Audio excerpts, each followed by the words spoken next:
Hi again, everyone. It's Ray here on the 1st of April, 2021. And today we're going to review what we went over in class for Thursday. And this is just in case you missed class for whatever reason, um, for connection issues mainly. And I know it's tough getting oriented back into Zoom after being on campus. And if you watch the previous video, I explain why I'm doing it this format. But let's go ahead and get into the video before we get too far along time-wise. So go ahead and click on your uh, little uh, tag there. I'm not sure what to call it in English. I'm thinking in different languages right now. So I will just go ahead to our student view. I want you to see what I see, and I want to see what you all see in the Canvas page. So of course we went through all of these. I explained these in a little bit more detail in the previous video from Tuesday, March 30th. So go back and look at that video if you haven't yet before reviewing the rest of this one. So let's get into chapter 3. Let's go right into it. So what is chapter 3 about? Chapter 3 is a super important chapter because it can end up being super helpful for you. And as you can see there, it is about learning styles. And let's see, we can maximize this somehow. I'll go ahead and download it again, and we can see it in a little easier format. So you should be able to enlarge it without downloading it, just in case if you're wondering. So in this chapter, we're talking about learning styles and studying. And so what will we hope to get out of this chapter? We'll learn how learning changes your brain, how it challenges your brain also, how people are intelligent, but in different ways, how you can learn through your senses, and all of these things. We're going to go over them very briefly in this video. I will say as an aside, I'm remaking this video because the first one I made was 26 minutes long. Can you imagine going through, you're looking up a video, someone says, watch this video on YouTube or something, or someone sends you video and it says 26 minutes. Are you going to click on it and watch it? No. Of course, now that's not for a grade and potentially a degree.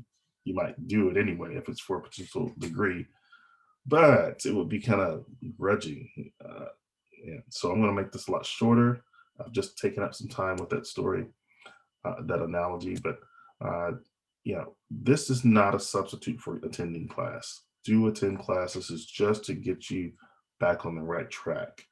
Okay, so you can optimize your conditions for learning. Yeah, one way, I'm going to let you read all of this on your own, but I'm just going to highlight one. One way is to understand how your emotions are involved. Uh, if you haven't eaten, that's going to affect your emotions. You're going to be hangry, probably, depending on your eating increments. And for me, I make sure that I never talk with family members about serious topics like money, uh, if they haven't eaten or if I haven't eaten. And if they want to talk to me about something that's super serious, I let them know up front I haven't eaten, I'm a little bit hangry. And so once we've eaten, our emotions are a little bit more in check, right? Not that our stomach controls us, but it does affect our mind. Yeah, and so that can affect how you learn also. It's not that you're not able to understand the topic in class, however boring the lecture or interesting the lecture. It's just that maybe there's something off with all these moving parts that make up you. All right, the many moving parts that we have to attend to. We want to optimize the conditions so that they're all moving in the same direction. You're smart. Did you know it? Hopefully you do. Only 34% of the human population, I don't know if that's just US or globally, but attend college. Probably US. Most people do not go to college. Not that going to college makes you smart, but it does mean there's a standard by which we measure intellect, right? And that is through academia, and college is part of academia. That's what I'm getting at. There's some brilliant minds who've never been to college, right? I believe that the greatest athletes never played in the NFL or NBA or Major League Baseball. They never did. But those who did get into those arenas, what did they do? They were able to figure out how they best learn.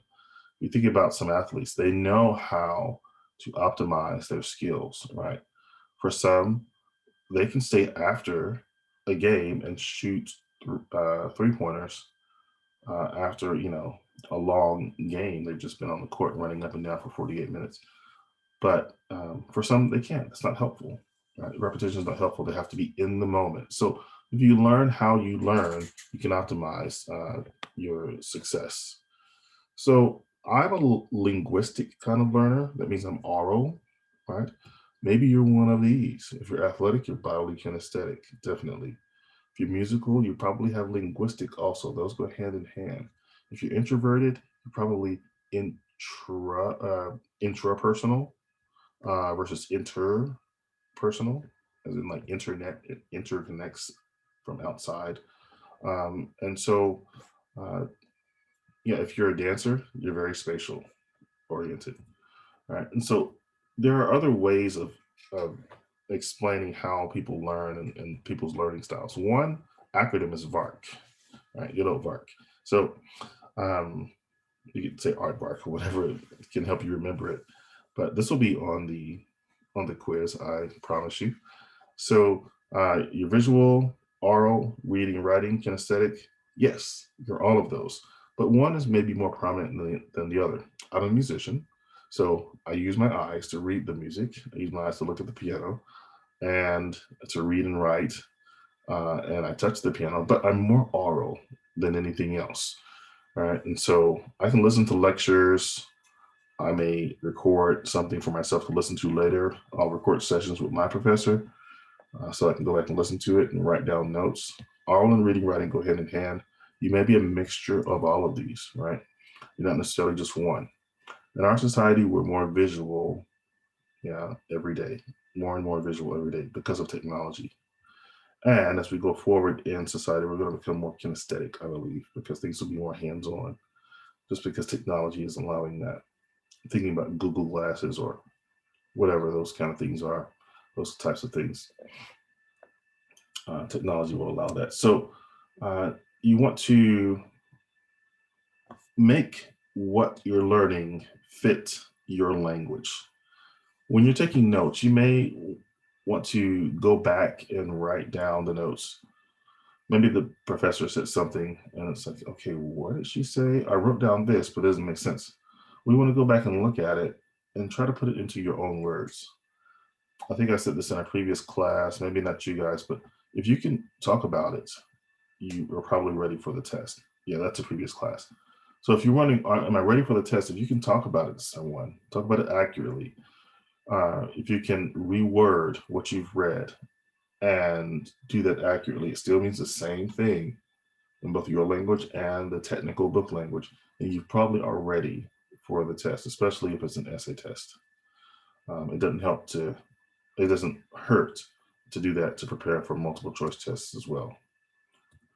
So if you're visual, these are things that can help you turning visuals into or turning audio and written information into visuals. If you're oral, read your notes out loud. It helps to hear yourself. If you are reading and writing, you definitely want to write them out. If there's a figure or something uh, like a graph or chart, you do want to go ahead and write that out in text, write that out in a sentence, and that'll probably help you better. If you're kinesthetic, you may simply need to walk while you read. You may need that kind of movement going on to keep yourself focused. Not that you're not focused if you're kinesthetic. We are all kinesthetic, but some of us need to move a lot. I think I'm kind of that way.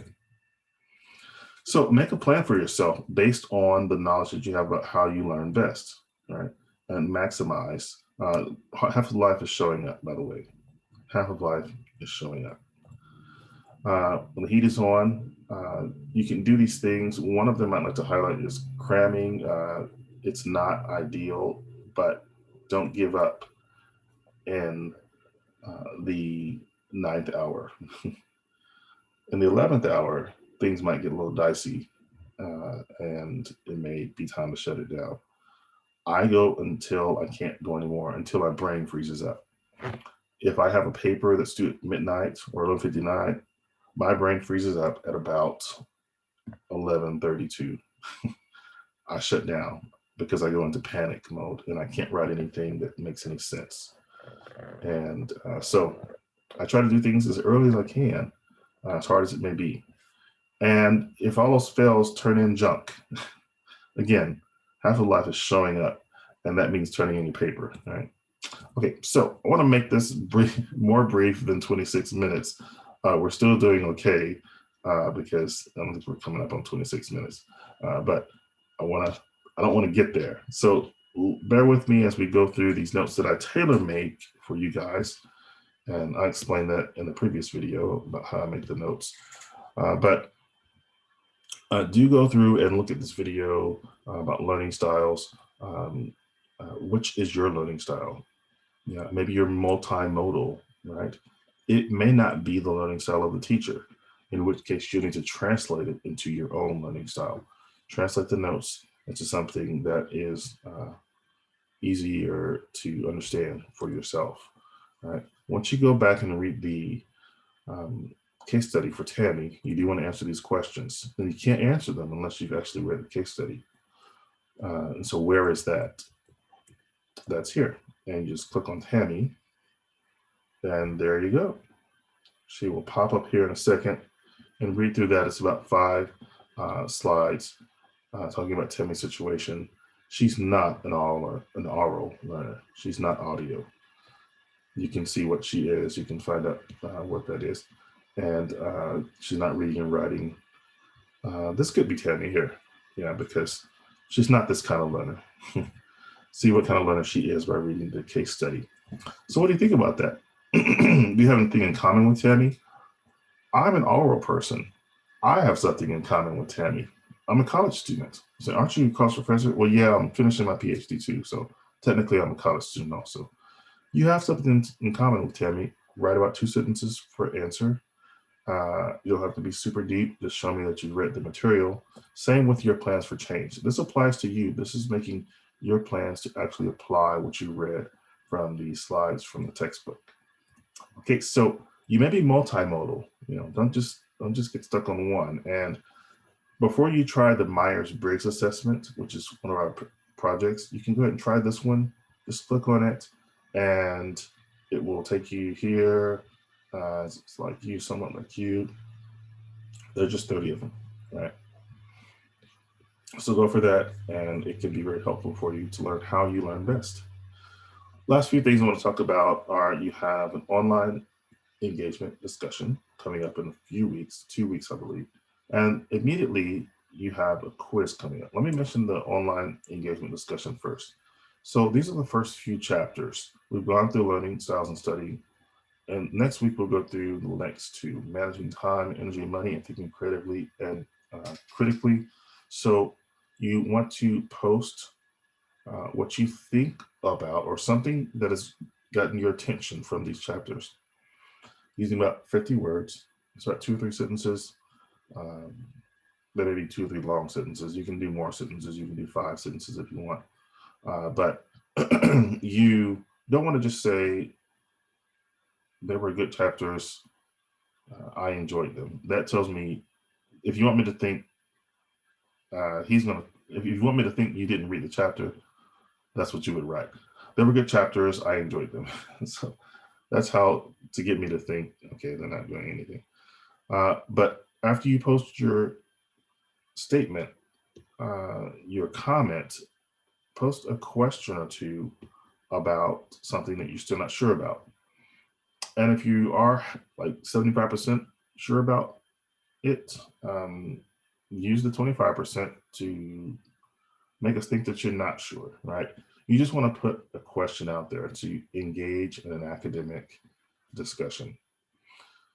You can use part of the question or you can use the question to make up the 50 words. So you don't have to do 50 words plus a question. You get to 35 words and then ask a question or 2. 30 words, ask a question. Your response needs to be to at least one person. Write about 2 sentences responding to the person. Let them know that you read their comment.